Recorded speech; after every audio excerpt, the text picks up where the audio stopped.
My fiancée never wore her engagement ring to work. When I asked her about it, she brushed it off, saying it wasn't professional and that no one at the office needed to know she was engaged. I didn't push it at the time, just let it slide. That is, until one of her coworkers texted me a group picture with the caption, "Office's favorite single girl." I didn't say anything right then. I just kept my cool. But 2 days later, I made a single move that turned everything upside down. And ever since, my phone hasn't stopped lighting up with her calls, begging me to fix it, to talk to her. Funny thing is, I didn't notice at first. You'd think a guy would spot it right away, his fiancée not wearing the 20 grand ring he spent 2 years saving up for.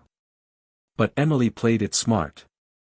She had this routine: she'd quietly slip the ring off and tuck it into her purse before heading out the door in the morning. Then, like clockwork, she'd put it back on the moment she got home. I wouldn't have caught on at all if I hadn't surprised her one day at lunch, showing up with her favorite sandwich from that little deli all the way across town. That's when I finally saw it. Her hand was bare. "Where's your ring?" I asked, setting the sandwich on her desk. The question clearly caught her off guard. Her eyes darted to her hand, then flicked back to mine. "I don't wear it at work," she replied. "Since when?" I asked. "Since always, Jason." She unwrapped her sandwich, still not looking at me. We'd been engaged 6 months, and this was the first I was hearing about it. I sat there, stunned. "Is there a reason? Like, does it bother you when you're typing or something?" I tried to sound relaxed, even though my thoughts were spinning. "It's not professional," she said, casually waving that bare left hand of hers. "And honestly, I don't owe anyone details about my relationship. It's just easier to keep things all business." So I dropped it. At least, on the outside. I didn't want to come off like some jealous, controlling guy causing drama at her job, so I bit my tongue. But the whole thing kept chewing at me the rest of the afternoon. That evening, while she was chopping veggies for dinner, I brought it up again. "I didn't realize your office had such a strict take on jewelry," I said casually. "Seems kind of old school for 2024. Emily let out this heavy, exaggerated sigh and set her knife down. "Jason, you're seriously overthinking it," she said. "Plenty of professional women skip the ring at work. It changes how men act around you." She added, "It's my decision to make." And look, I did respect that. It was her hand, her ring. I just wish she'd told me sooner, that's all. She rolled her eyes. "Do I have to run every jewelry choice by you now? Should I give you daily updates on my earrings too?" And just like that, the conversation was over. I was left sitting there, feeling like I'd made a big deal out of nothing, even though something didn't sit right. "Emily." She looked mildly irritated but satisfied, like she'd successfully ended the discussion. I might have let the whole thing fade away, chalked it up to a weird quirk, if it weren't for what happened 2 weeks later. I was just scrolling through Instagram, killing time, when I came across a post from Ryan, a guy I remembered from Emily's office holiday party. It was a group shot from some work happy hour. Emily was right in the middle, drink in hand, laughing like she didn't have a care in the world. The caption read, "Thursday drinks with the team. Office's favorite single girl showing us how it's done. #workfamily #Thirsty Thursday. Single girl." Those 2 words hit me like a brick. I just sat there, staring at the screen until everything else blurred out. I zoomed in on the photo, eyes locked on her left hand wrapped around that cocktail glass. No ring. Not that I expected to see it, but still, seeing it like that hit different. It wasn't just the missing ring that got to me, though. It was the caption, the hashtag. That's what really knocked the air out of my chest. This wasn't simply her keeping things low-key at work. She was out there openly playing the part of a single woman. Later that night, she walked through the door like it was any other evening, ring back on her finger, same old kiss hello, totally at ease. I didn't say a word about the photo. Didn't bring up the caption. I just kept my mouth shut and started watching more closely. Sure enough, the next morning, just like clockwork, I caught her slipping the ring off and sliding it into her purse right before heading out. "Have a great day, babe," she called over her shoulder as the door clicked shut behind her. I stayed seated at the kitchen counter long after she left, staring at the spot where she'd stood. We'd been together for 2 years before I popped the question. Living together that whole time. I thought I had a pretty solid read on who she was. But now I wasn't so sure. I started wondering what else she might have kept from me. That afternoon, I gave my buddy Adam a call. He works in corporate consulting too, same industry as Emily. I laid out the situation in vague terms, kept it anonymous. "Dude, that's not normal," Adam said flat out. "I know plenty of married women in that world. No one's ditching their wedding rings over professionalism. That's old news." Not that I needed convincing. His words just confirmed what I was already starting to feel deep down. Later that evening, while Emily was in the shower, I crossed a line I'm still not proud of. I checked her phone. Never done that before. Always believed in giving her space, in trusting her. But something about the whole ring situation had rattled me in a way I couldn't shake. It hit something deep, something I didn't even realize could break. What I found on her phone was so much worse than anything I'd imagined. There was a second Instagram account, one I had no clue even existed. Then came the real gut punch, a Tinder profile, active as recently as last week. And then there were the texts. Not just random messages either, actual conversations with other men. Some of them were flirty, some flat out crossed the line, and yes, one of them was Ryan, the same coworker who posted that photo. It was clear she wasn't just giving off the vibe of being single, she was out there actually living like she was. I took screenshots of everything, Instagram, Tinder, the messages, and emailed them to myself. After that, I carefully put her phone back just the way I found it, like nothing had ever happened. She came out of the shower a few minutes later, smiling, relaxed. I don't know how, but I managed to play it cool.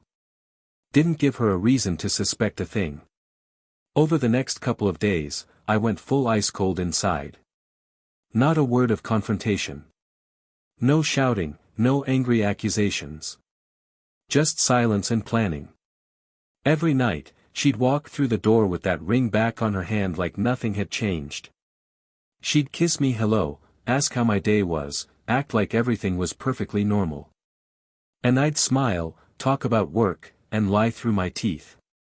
What I was really doing was laying the groundwork to disappear. On the third day, I made my move. I waited until she left for work that morning, ring tucked away in her purse, same routine. Then I got to work. I grabbed the essentials, packed a few bags, loaded up my truck, and headed straight to the bank. See, I'd been saving up for our wedding. $50,000, tucked away in a separate account. Meant for the venue, the food, the honeymoon, everything. Emily knew about the account but didn't have access. Or at least, she hadn't. Last month, I added her name to it. Thought it'd be a romantic gesture, was planning to surprise her over dinner that weekend, hand her full control over the wedding funds so she could start making all the plans she wanted. Yeah. Some surprise. Instead, I walked into the bank and shut the whole thing down. Transferred every last cent back into my personal account, the one she couldn't touch. The one with a password she didn't know. From there, I drove out to my buddy Tyler's lake house. He'd offered to let me crash there until I got my head straight. And right around 3 p.m., the text started rolling in. "Jason, what the hell did you do?" That was her first text. "The wedding venue just called. They said our payment bounced. I called the bank and they told me the account was closed." Then came, "Answer your phone. Right now." I didn't say a word. Just sat there watching the notifications roll in, one after another. By that evening, her tone had already shifted. Less anger, more desperation. Jason, please, talk to me. I don't understand what's going on. Whatever you think this is, we can fix it. Just call me back. Please. I love you. Please don't do this. The next day, she must have swung by the apartment during her lunch break. That's probably when she noticed some of my stuff was gone. That's when the panic really kicked in. You moved out? Seriously? Without even talking to me, she wrote. What the hell is wrong with you? This is crazy. You can't just throw away 2 years over nothing. Please, Jason. I'm begging you. Whatever this is about, we can work through it. Still, I said nothing.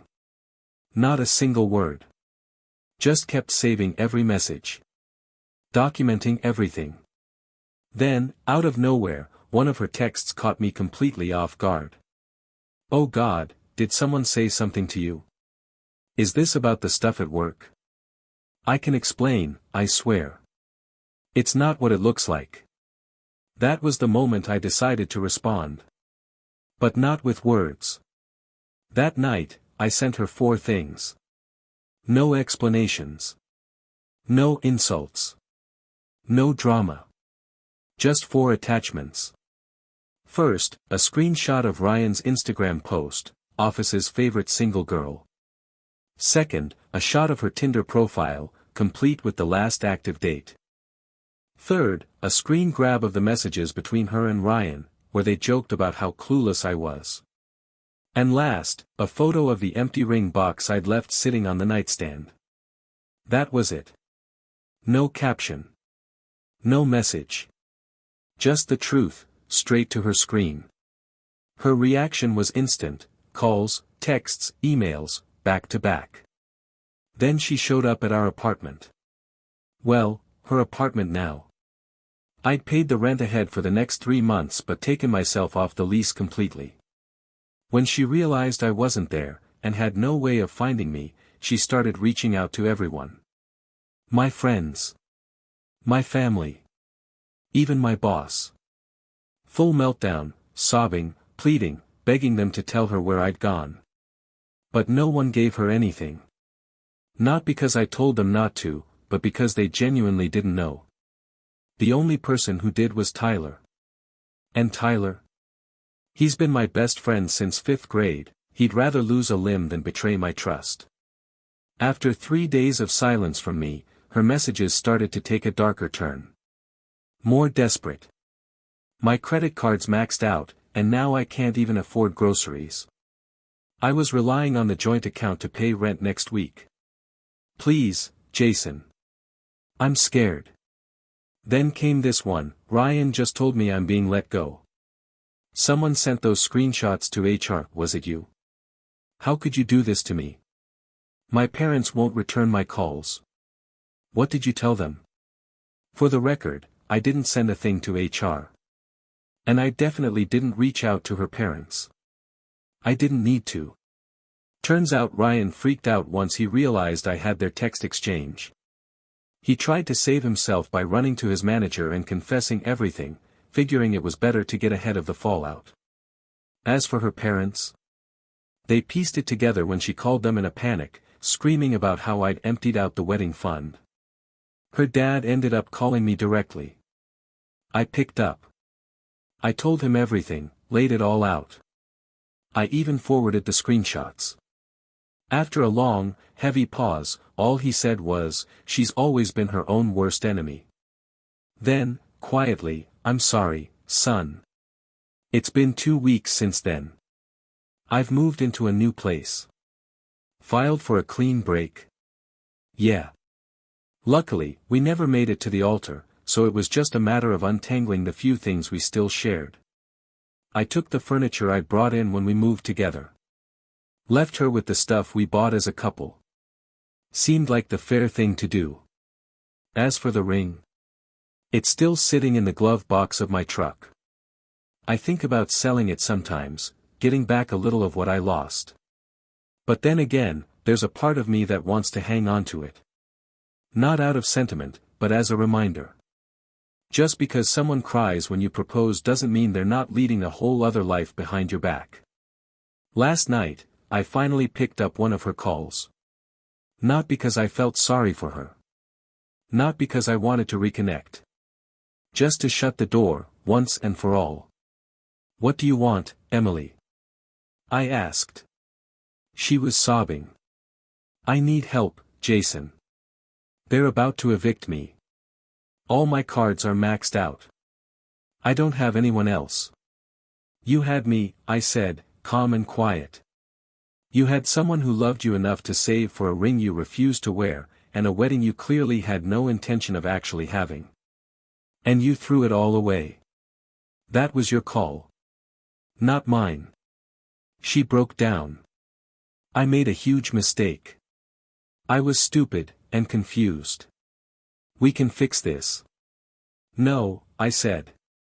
"There's no we anymore, Emily. Figure it out yourself." After that call, I hung up and blocked her number for good. Then I poured myself a couple fingers of whiskey and, for the first time in a long while, felt something close to peace start to settle in. The worst thing about betrayal isn't just the lies. They sting, sure, but it's the truth that gets exposed underneath. The kind of truth someone shows you when they think you're not paying attention. Emily didn't have to say a word. Her actions said it all. And once I finally saw her for who she really was, I chose to believe it. Funny thing is, sometimes the strongest move isn't yelling or demanding answers. It's packing up, walking away, and never looking back. Honestly, I didn't expect this story to blow up the way it did.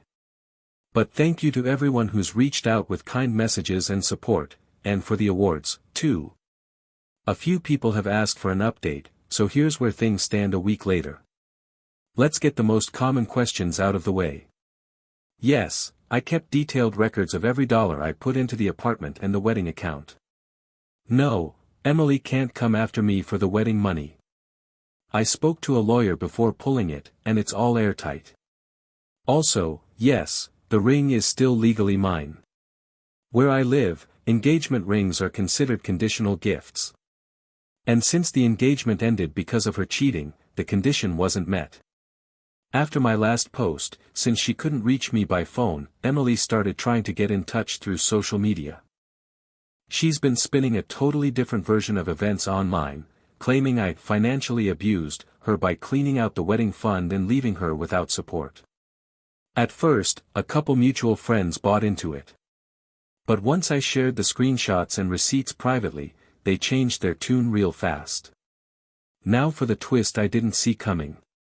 Turns out Ryan, yeah, that Ryan, had a wife. Or, had one, I should say.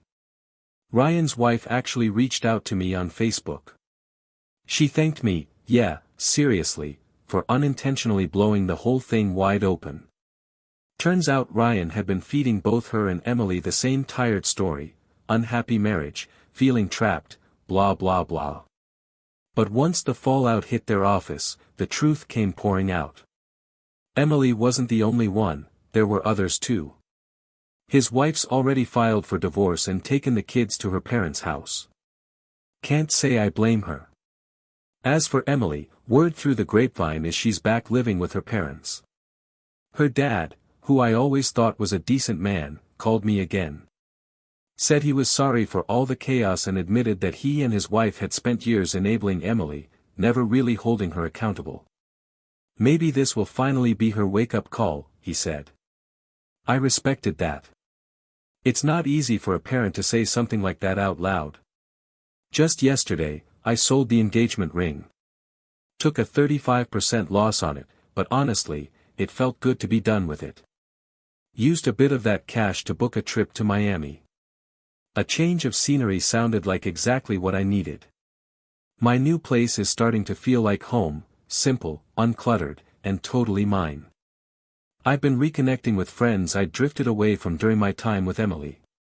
Funny how I didn't even realize how isolated I'd become.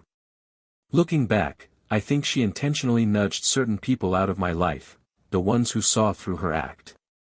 One of those friends dragged me to his boxing gym. Now I'm hitting the heavy bag a few times a week, and I swear, it's the best therapy I've ever had. I'm sleeping better. Thinking clearer. Some folks accused me of being vindictive, said I nuked her life out of spite. But they're missing the point. I didn't go on a smear campaign. I didn't send anything to her job, or post screenshots for the world to see. I just quietly walked away from a relationship that was built on lies and let the truth take care of the rest. Everything that happened after. That was all on her. The part that's been hardest is learning to trust myself again. I keep going over everything in my head, wondering how I didn't see the signs sooner. I've started therapy, by the way, and according to my therapist, that kind of self-doubt is pretty normal. He told me, we believe what we want to believe about the people we love, until reality makes believing impossible. Oh, and to the guy who said I should have confronted her like a man, instead of checking her phone. Look, confrontations are for people who deserve an explanation. You don't owe a breakdown of your discovery to someone who's been lying to your face for months. I'm not angry anymore. Just taking it all in. Learning. Reflecting. And finally, moving on. At 40, I always imagined I'd be married with kids by now. Instead, I'm starting fresh. But for the first time in what feels like ages, I'm making decisions based on what I want, not bending myself to fit into someone else's web of lies. That kind of freedom. Definitely worth protecting. Now, 3 months later, some of you have been checking in for updates, so here's where things stand. Emily's parents eventually put their foot down, setting conditions if she wanted to stay with them. Therapy and finding a new job were non-negotiables. Her younger sister, who reached out to me last month, told me Emily's been diagnosed with narcissistic traits and is finally getting some real help. Not my problem anymore, but I honestly hope she can find some peace with herself. As for Ryan, his divorce is turning into a total mess. His wife's lawyer actually reached out to me for a statement about their affair. I stuck to the facts, dates, screenshots, and the content that directly mentioned his marriage. No opinions, just cold, hard evidence.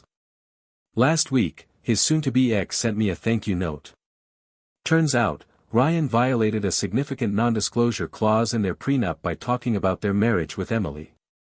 That'll be interesting to watch unfold.